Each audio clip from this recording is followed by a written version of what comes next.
Olá pessoal, já falei aqui várias vezes que uma das principais dicas para quem quer mudar de país é começar a estudar o idioma, e foi mais ou menos por isso que eu acabei escolhendo a Inglaterra, apesar de não ser fluente no inglês. Antes de me mudar para lá eu já me considerava aí quase no nível intermediário.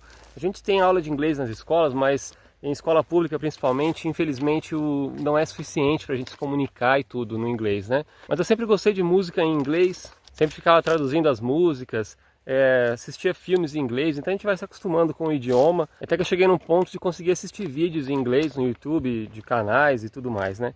Então quando eu fui para a Inglaterra eu já tinha mais ou menos uma confiança para conversa básica, e aí lá eu me aperfeiçoei bastante, melhorei muito a conversação e tudo isso. Foi uma experiência ótima para melhorar meu nível de inglês. Mas nesse processo de aprendizado do inglês lá, diretamente, na prática, eu passei por algumas situações um pouco engraçadas, assim, passei um pouco de vergonha, inclusive, né? Porque tem muita coisa que a gente aprende por conta própria, aprende nos livros. Bom, a primeira história é logo que eu saí com a minha ex-namorada, quando a gente estava se conhecendo. A primeira vez que a gente saiu, na verdade, por fim nós fomos num pub. Então eu pedi uma comida que era defumada, smoked. Depois que a garçonete saiu, a minha ex-namorada me corrigiu. Ela disse que não aguentava mais ouvir eu falando essa pronúncia errada o dia inteiro, que esse final em ed, o certo é não falar o e, então ficaria smoked. Então pessoal, essas palavras terminadas em ed, a maioria delas o e não se fala. Bom, como eu disse, eu não sou fluente ainda, então muita coisa que eu falar aqui, minha pronúncia, claro que não vai ser perfeita, né? Mas uma outra palavra que eu falava também, na verdade a palavra não é a pronúncia que eu falava errada, mas onde eu usava essa palavra, a palavra borrow.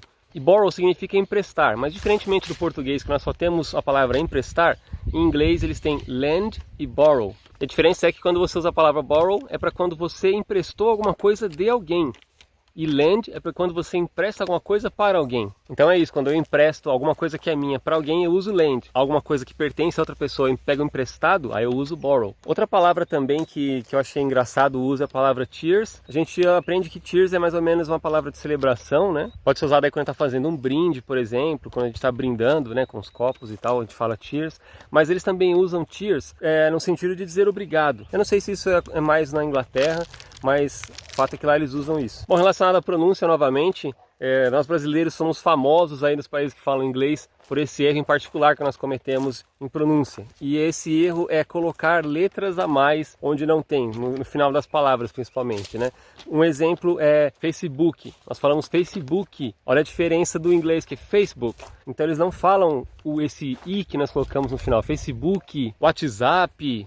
Tudo nós falamos assim, nós colocamos letras a mais e isso acaba virando motivo de piada lá, eles reparam muito nisso. Outra coisa que nós usamos muito é a palavra very. E eles usam isso muito pouco, é muito raro você escutar eles falando a palavra very. Então, por exemplo, se eu quiser falar que alguma coisa é muito grande, seria very big?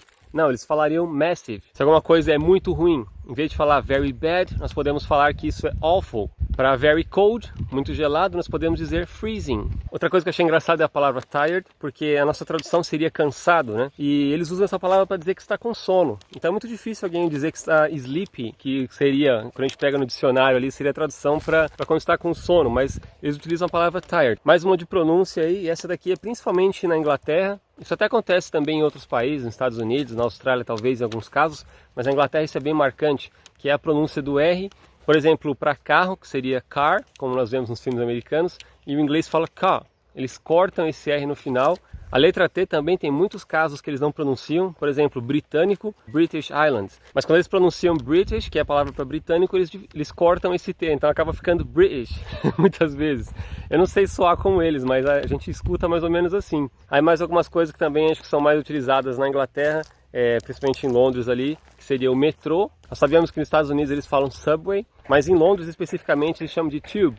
E outra coisa que eles usam também na Inglaterra, mas acho que isso já é no país inteiro, no Reino Unido inteiro inclusive, é trousers, para dizer calça. Nós aprendemos aí no inglês americano que calça é pants, mas na Inglaterra pants é cueca, então gera uma confusãozinha aí, como vocês podem imaginar. Outra palavra que eu fazia o uso também de maneira errada é a palavra shame, que numa tradução direta seria vergonha, mas já no inglês eles têm duas palavras diferentes para isso. Então quando é algo grave, quando você comete alguma coisa grave, você diz shame. Isso seria quando você foi muito mal educado com alguém, mas quando você fez alguma coisa pequena, sei lá, por exemplo, derrubou um copo em cima da mesa, fez alguma coisa que não é nada tão grave, é uma coisa de falta de educação, assim, né? Aí nesses casos você usa embarrassed. E por fim, isso aí também é uma coisa que eles acabam sabendo quando você é brasileiro ou não, porque os brasileiros usam isso muito, e é claro, é nosso costume, é a maneira que nós somos educados, na verdade, que é perguntar como a pessoa está, how are you? Só que lá é difícil usar isso, quando é muito formal, geralmente as pessoas não perguntam isso assim, e quando é uma pessoa que você já conhece, que já é seu colega de trabalho, que já é seu amigo, aí você usa how is it going? Ou outras formas, mas o how are you é bem difícil você utilizar. Bom, isso aí foi uma lista que eu consegui fazer agora, coisas que eu fui lembrando, depois eu vou lembrando outras, eu anoto e faço uma segunda parte para esse vídeo, porque vocês imaginam, né? Eu fiquei mais de um ano lá, indo pro trabalho, e com isso fui aprendendo muitas e muitas coisas que eu falava errado e fui corrigido assim, e fui aprendendo. Foi muito bom para melhorar meu inglês. Então, só quis trazer para vocês essas dicas aí, espero que ajude. Então, se você gostou desse vídeo, deixe seu like, escreva aqui nos comentários se você já sabia dessas coisas que eu falei, ou se eu falei alguma coisa errada também, me corrijam aí, e até mais!